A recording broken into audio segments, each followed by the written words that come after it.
시간이 되었습니다. 오늘 말씀은 노아에 관련된 이야기 중에서 사실 방주를 만든 사건을 제외하고 가장 유명한 사건이 아니지 않을까 이런 생각이 듭니다.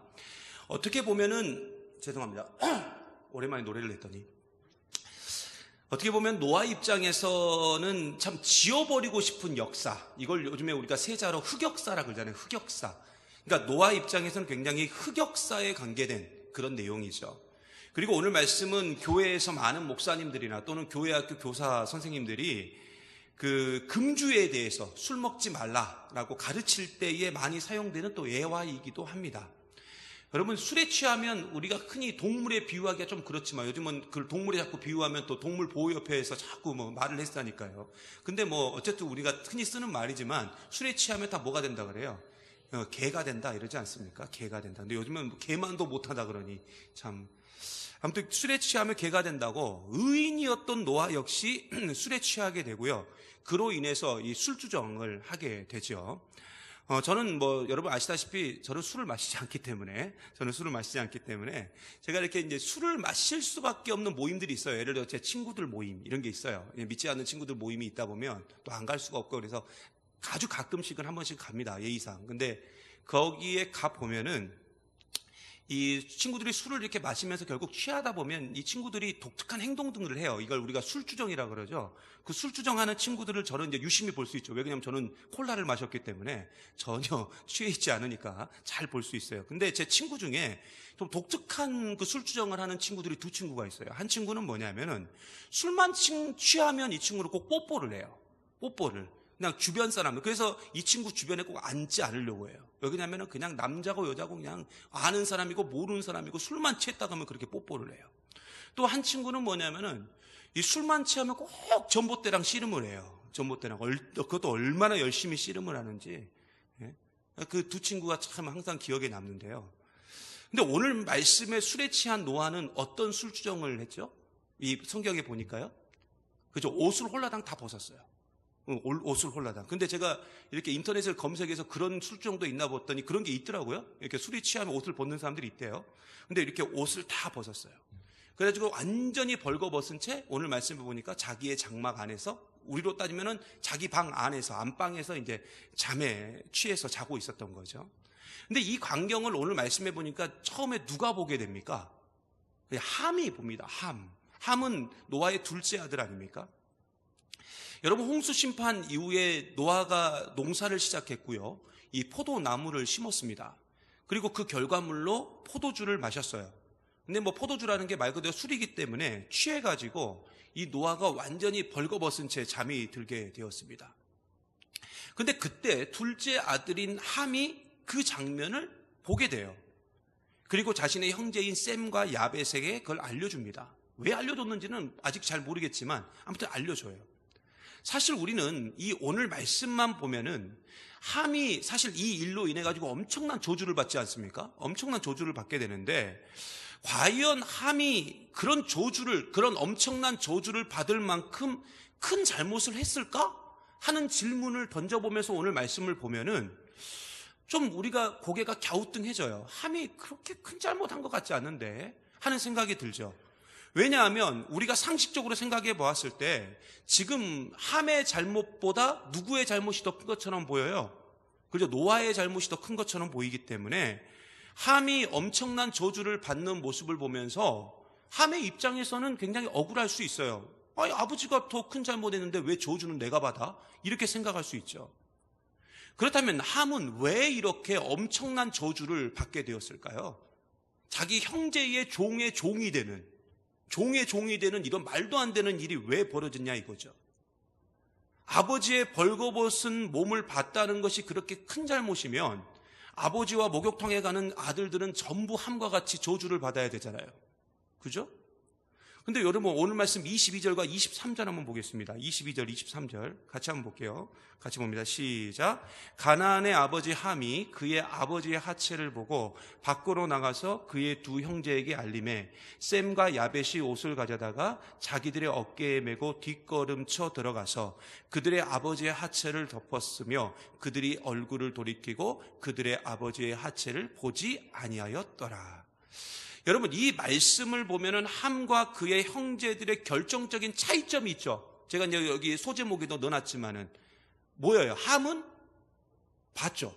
그죠? 함은 봤지만 셈과 야벳은요, 보지 않았어요. 그리고 함은 아버지의 하체를 그냥 보고 그냥 나와버렸어요. 보고 그냥 나왔지만 셈과 야벳은 보지 않으려고 애써가면서 결국 그 벌거벗은 하체를 뭘로? 옷으로 딱 덮어드리고 나왔습니다. 여러분, 여기서 중요한 것은 봤다는 거예요. 함이 봤다는 거죠. 여러분, 창세기 3장 6절 굉장히 유명한 구절이죠. 우리 같이 봅니다. 시작. 여자가 그 나무를 본즉 뭐 했다고요? 봤다는 거예요. 그 다음 계속 시작. 먹음직도 하고 보암직도 하고 지혜롭게 할 만큼 탐스럽기도 한 나무인지라 여자가 그 열매를 따먹고 자기와 함께 있는 남편에게도 주매 그도 먹은지라. 여러분, 이 말씀은, 이 창세기 3장 6절 말씀은 죄가 어떻게 시작되었는지를 잘 알려주는 그 죄의 기원에 관한 말씀이에요. 제가 예전에 한번 말씀을 드렸어요. 근데 죄의 기원, 즉 죄의 시작은 뭘로 시작됐냐면 여자가 그 나무를, 그죠, 보면서 시작됐어요. 봄으로써 시작이 됐다고요. 그 나무를 본즉 그 뒤에 먹음직도 하고 보암직도 하고 지혜롭게 할 만큼의 탐스럽기도 한 그 정욕, 그 욕심의 유혹이 이 여자에게 들어간 겁니다. 하와에게 들어간 거예요. 그리고 결국 하나님이 하지 말라고 했던 일을 하게 되죠. 절대로 보면 안 되는데 눈이 죄를 향하게 되었고 죄의 유혹에 넘어가 결국 먹지 말라고 했던 선악을 알게 하는 나무의 열매를 따 먹음으로 아담과 하와가 뭘 받아요? 저주를 받습니다. 저주를 받아요. 여러분, 지난주에도 말씀드렸지만 지금 노아는 인류의 재창조의 시대를 살고 있어요. 그죠? 완전히 세상이 다 깨끗하게 다 홍수 심판으로 인해 가지고 다 씻겨져 나가버렸고 이제는 방주에 탔던 그 노아의 가족과 동물들만 이 세상에 남게 되었습니다. 이건 뭐냐면은 인류가 지금 이 세상이 지금 다시 재창조되었다는 걸 얘기해 주고 있어요. 다시 창세기 1장으로 돌아간 거예요, 지금. 그래서 하나님은 아담과 하와에게 명령하셨던 그 문화명령, 제가 이제 더 이상 설명하지 않아도 여러분 지난주에 들었기 때문에 잘 아시죠? 그 문화명령을 노아와 그의 가족들에게도 똑같이 주셨어요. 그래서 아담과 하와에게 주셨던 문화명령을 1차 문화명령, 그리고 노아와 그의 가족들에게 주셨던 명령을 무슨 명령이라고 했어요? 2차 문화명령이라고 말씀을 드렸습니다. 네, 드렸죠? 네. 처음 듣는 것처럼 듣고 계셔가지고 제가 이럴 때마다 아니 뭐 이렇게 누구라도 한 분이라도 고개라도 끄덕여 주시면 제가 그냥 넘어갈 텐데 다 아무도 처음 듣는 것처럼 계시면 제가 이럴 때마다 깜짝깜짝 놀래요. 내가 나 혼자 했었나? 그 꿈에서 설교했었나? 뭐 이런 생각이 들어서 지금 그렇게 말씀을 드리는 거예요. 자, 근데 물론 1차 문화명령과 2차 문화명령에는 큰 차이가 있어요. 그게 뭐냐? 노아에게 주셨던 문화명령에는 육식을 허락하는 내용이 추가되었죠. 그래서 그 육식을 허락하는 내용만 추가된 것을 제외하고는 거의 아담과 하와에게 하셨던 문화명령과 똑같은 명령을 노아와 그의 가족들에게도 하나님께서 그대로 하셨어요.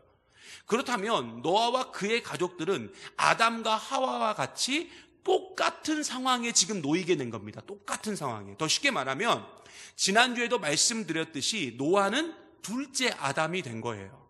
그런데 이렇게 새롭게 시작된 곳에서 결국 노아의 아들인 함도 아버지의 하체를 어떻게 했어요? 봤어요. 그러니까 이게 보세요. 지금 이 하와도 봄을 통해서, 눈으로 봄을 통해서 죄가 시작이 됐고, 그죠? 재창조된 노아의 시대에서도 봄을 통해서, 봄을 통해서 죄가 시작이 되었다는 겁니다. 그리고 함은 아담과 하와처럼 저주를 받게 돼요. 봤다는 이유로. 그렇다면 아버지의 하체를 본 것이 도대체 얼마나 큰 잘못이기에 함은 정말 그렇게 감당할 수 없을 만큼의 큰 저주를 받게 되었을까요? 여러분, 오늘 말씀에서 하체를 보고 이렇게 나오지 않습니까? 하체를 보고. 근데 이 하체를 보고에서 보다라는 말은 히브리어로 보니까 라아예요. 라아. 근데 라아는 단순히 우리가 쳐다보는 그런 봄이 아니에요. 예를 들어서 제가 엄태옥 권사님을 봅니다 할 때 하는 그 봄의 그런 의미가 아니라고요. 이 라하는 무슨 뜻이냐면은 구체적인 목적을 가지고, 이게 중요해요. 이미 목적이 있는 거예요. 목적을 갖고 보는 거예요. 그냥 보는 게 아닙니다. 구체적인 목적을 가지고 자세히 살피며 심지어 즐기면서 보는 것, 이게 라아예요. 무슨 말인지 아시겠죠? 목적이 있어요. 그리고 자세히 봐요. 근데 자세히 보는데 이것을 어떻게 한다고요? 심지어 즐기면서 보는 거예요. 이걸 라아라고 한다고요. 그러므로 함이 아버지의 하체를 볼 때 그냥 어우 이렇게 하고 쓱 하고 본 게 아니라 아주 자세히 살폈다는 겁니다. 그런데 우리는 여기서부터 우리의 심장을 딱 움켜 잡으셔야 돼요. 오늘 지금 심장 약하신 분들은 다 여기를 움켜 잡고 오늘 설교를 들으셔야 돼요. 왜냐하면 오늘 충격적인 이야기가 너무 많이 나오기 때문에 여기를 딱 잡으시고 심장을 체크해 가면서 오늘 설교를 들으셔야 돼요.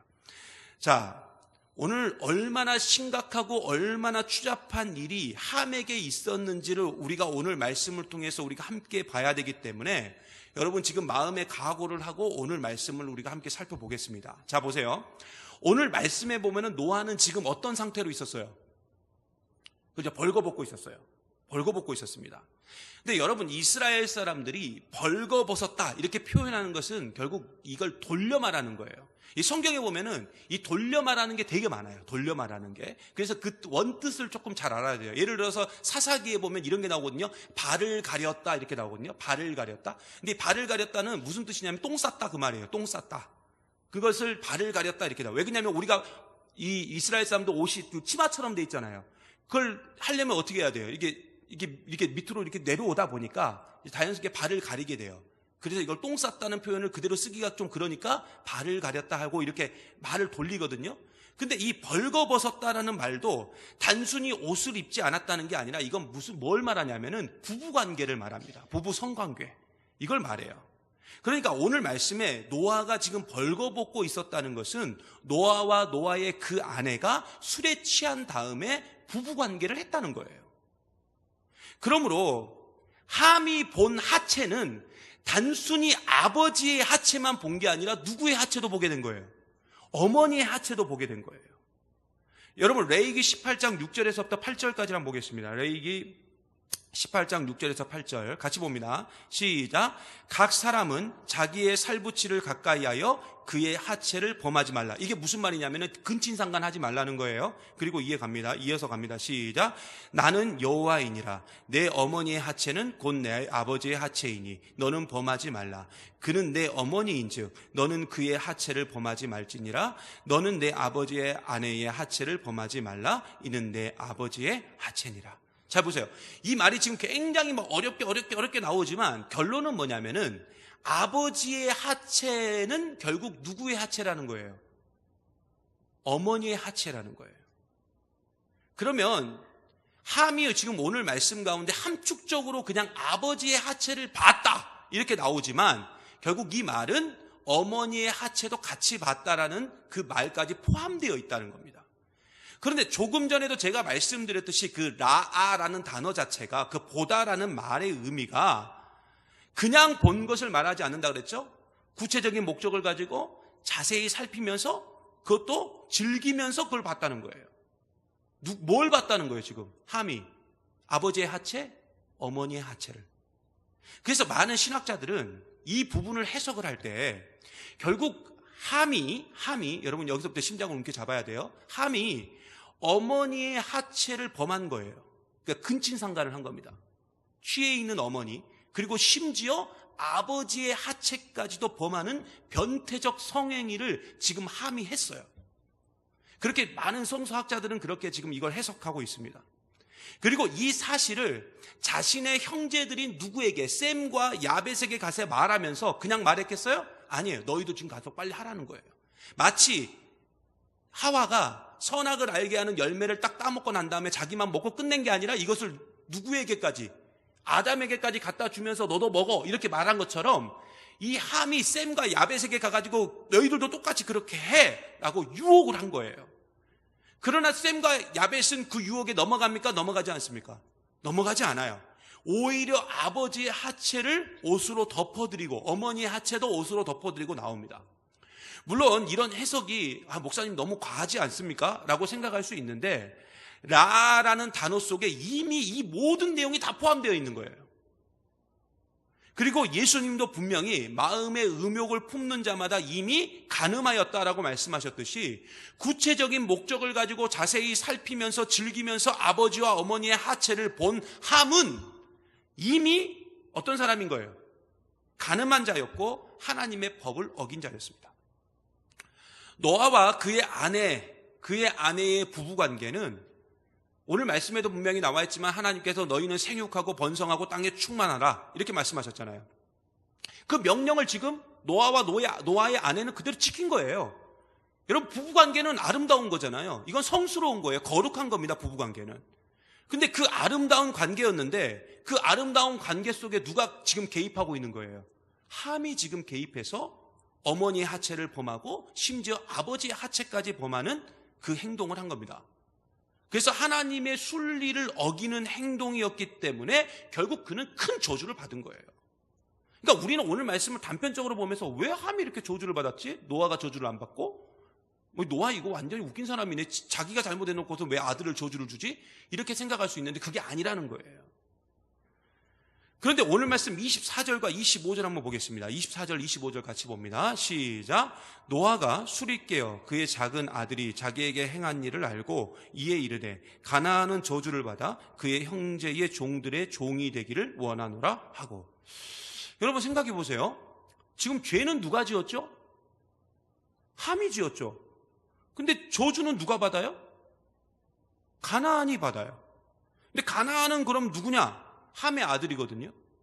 여러분 22절에 보면 이렇게 나옵니다. 가나안의 아버지 함 이렇게 나와요. 굳이 가나안이 나오지 않아도 되는 9절까지 가나안이 등장하고 있죠. 여러분 우리가 처음 이 창세기 공부를 시작을 할 때 창세기는 누가 썼다고 말씀을 드렸습니까? 모세가, 그죠? 하나님의 영감을 받은 모세가 쓴 겁니다. 모세는 이 창세기를 이스라엘 백성들이 출애굽 후에 하나님께서 약속하신 가나안 땅에 들어가기 직전에 쓴 성경입니다. 그런데 이스라엘 백성들이 하나님께 약속으로 받은 그 땅이 가나안 땅인데 그 가나안 땅은 비어 있었던 것이 아니라 그 땅에는 누가 살고 있었냐? 바로 함의 아들인 가나안의 자손들이 거기에 살고 있었다고요. 그래서 거기 땅이 무슨 땅이라는 거예요? 가나안 땅이라는 거죠. 주인이 없는 땅이 아니라 이미 주인이 있었어요, 가나안 땅에는.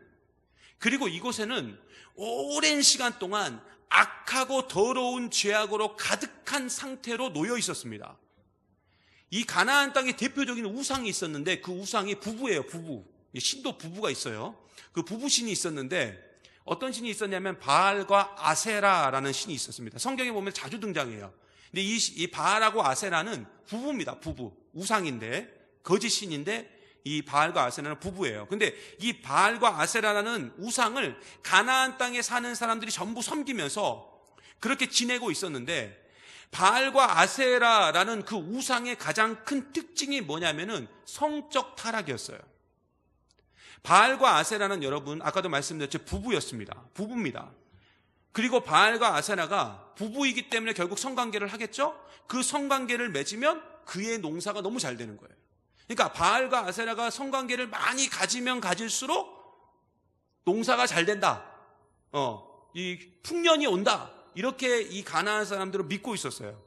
그래서 이들이 고민을 하는 거예요. 그러면 어떻게 하면 바알과 아세라가 맨날 성관계를 맺어가지고 부부관계를 맺어가지고 우리 이 지역에 풍년이 올 수 있을까? 가뭄도 오지 않고 홍수도 오지 않고 농사가 잘 되게 하는 방법이 뭘까? 이들이 고민을 하는 거죠. 그래서 고민해서 만든 방법이 뭐냐면 바알과 아세라의 신전을 딱 만들어 놓고 거기서 온갖 말도 안 되는 성행위를 하는 거예요. 이건 그냥 다 모여가지고 그냥 진짜 아주 더러운 일이 그 안에서 이제 막 발생하고 있는 거죠. 왜 그래요? 그렇게 해야 바알과 아세라가 자기 신전을 바라보면서 자기 집이잖아요. 자기 집에 왔는데 막 사람들이 거기서 막 단체로 막 성관계를 맺고 있는 모습을 보면 흥분을 할 것이고, 흥분을 하면 또 자기들도 바알과 아세라가 성관계를 맺고, 성관계를 맺게 되면은 결국은 풍년이 오고, 이런 식으로 해석을 하고 만들어 놓은 거예요. 자기들만의 신학을. 근데 이때 행해졌던 그 성관계들이, 그 신전 안에서 행해졌던 성관계들이 전부 보면 전부 불법적이고 타락한 성관계였어요. 그런데 이것은 가나안 지역의 문화적인 시각으로 보면은 절대 불법적인 게 아니고 합법적이었던 거죠. 심지어 이 불법적 성관계를 나중에는 종교적 행위로 연결을 시켰고, 이걸 제사나 예배로 연결을 시키게 됩니다.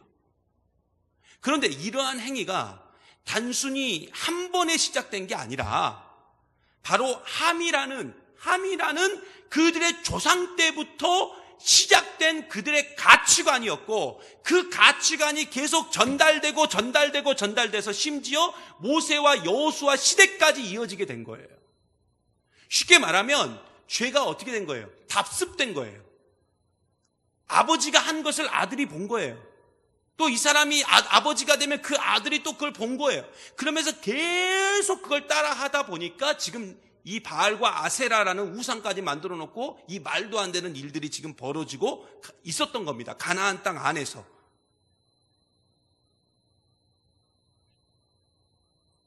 그래서 하나님은 오늘 말씀의 내용과 같이 가나안이라고 말한 거예요.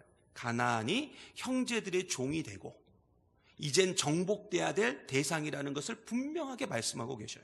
더 쉽게 말하면 모세가 지금 가나안 정복을 딱 눈앞에 두고 왜 가나안 땅을 우리가 왜 정복해야 되는지, 그리고 가나안 땅은 지금 어떤 상황인지를 이 창세기 9장에 있는 말씀을 통해서 아주 쉽게 설명해 주고 있는 거예요. 그 원인에 대해서. 그리고 함은 단순히 오늘 말씀에 나온 사건 때문에 여러분 저주를 받은 게 아닙니다. 자, 오늘 말씀의 노아는 함에게만 이야기하지 않았어요. 셈한테도 이야기했고 야벳에게도 이야기를 했습니다. 우리가 이렇게 아버지가 아들들에게 이야기하는 것을 우리가 뭐라고 부르냐면 신학적인 용어로 족장선언이라고 그래요. 족장선언. 예를 들어서 이삭이 자신의 두 아들 에서와 야곱을 축복하는 장면 있죠. 그 장면이 바로 족장선언이에요. 야곱이 자신의 12아들들에게 다 축복하는 장면들이 있죠. 그것도 족장선언입니다. 그렇게 지금 노아가 자신의 세 아들들에게 이야기를 하는 거예요. 축복도 주고 조주도 주고 막 이렇게 하고 있는 거예요. 이걸 족장선언을 하고 있는데, 여러분 이 족장선언을 할 때는 크게 두 가지의 특징이 있습니다. 성경을 보면 나와요. 두 가지 특징이 있는데, 첫 번째는 뭐냐면 이 아버지, 축복을 주고 저주를 주는 그 아버지가 죽기 얼마 전에 한다는 거예요. 그렇잖아요. 이삭도 자기가 죽기 얼마 전에 그걸 했어요. 야곱도 죽기 얼마 전에 그걸 했다고요. 그러니까 항상 죽기 얼마 전에 그걸 해요. 그 족장선언을. 그런데 오늘 말씀의 노아가요, 홍수 후에 몇 년을 더 살았다고 나왔어요? 350년. 그러니까 노아는 950살까지 살다가 죽었기 때문에 함에게 지금 하고 있는 이 저주는 언제 한 거냐면, 함이 아버지와 어머니를 욕보인 후에 바로 한 게 아니에요. 바로 한 게 아니라 한참 후에, 자기가 죽기 전에 최소 300년이 흐른 뒤에, 약 300년이 흐른 뒤에 이걸 했다는 거예요. 그러므로 여기서 족장선언의 두 번째 특징이 나와요. 그게 뭐냐면은 자신의 아들들에게 아버지가 축복을 하든 저주를 하든 이것은 어느 한 가지의 사건만 가지고 축복하고 저주하는 것이 아니라 그 아버지가 아들의 인생 전체를 다 점검하고 그 인생을 바라보면서 자기가 죽기 직전에 평가하는 내용이 바로 족장선언이라고요. 물론 오늘 말씀의 함의 죄는 정말 크고도 무서운 죄였습니다. 하지만 이 죄는 어떻게 보면은 함의 모든 것을 결정짓는 대표적인 죄이고, 그 죄의 시발점과 원인은 바로 그의 삶 속에서 충분히 넘쳐나고 있었다는 거예요. 그러니까 결국은 무슨 말이냐, 이 말은 함이 지금 이런 죄를 지을 수밖에 없었던 것은 그냥 단순히 이 사건 하나로 이루어진 것이 아니라 그 이면에, 그리고 그 이후에도 충분히 똑같은 일들이 계속 반복되어져 나가고 있었다는 거예요. 그리고 이것을 계속 바라보던 노아가 자기 죽기 직전에 너는 어떻게 되는 거예요? 너희 형제의 종의 종이 될 것이다 하고 저주를 해버립니다.